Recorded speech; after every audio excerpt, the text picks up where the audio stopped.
আলহামদুলিল্লাহ, সমস্ত প্রশংসা একমাত্র আল্লাহ তাআলার জন্য। এই যে দুনিয়া বানিয়েছেন আল্লাহ তাআলা মালিক, আমাদের দুনিয়ার বুকে ভালো মন্দ করে থাকার জন্য, বিশ্লেষণ করার জন্য পাঠিয়েছেন। দুনিয়ার বুকে থাকতে এসে আমরা যেগুলাকে ভালো সেগুলাকেই বর্জন করে চলতেছি, আর যেগুলাকেই খারাপ সেগুলাকেই আপন করে নিতেছি। যেমন দুনিয়াটা ক্ষণস্থায়ী, আখেরাত চিরস্থায়ী। আখেরাতের জন্যই দুনিয়াতে আমাদেরকে পাঠিয়েছেন, কিন্তু আমরা দুনিয়াবি সব কিছু নিয়েই মেতে বসে আছি। এই জন্য বলতেছি কথাগুলো সাধারণ জ্ঞানে।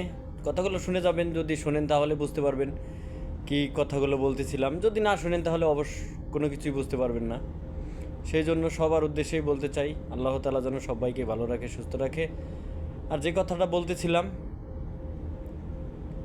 যে চাকরি করতেছি, এই চাকরির অবস্থায় যদি একদিন একটু লেট করি তাহলে সুপারভাইজারের বকানি খাওয়ার ভয়ে আমি লেট করতেছি না, সময় মতন আসতে পারতেছি।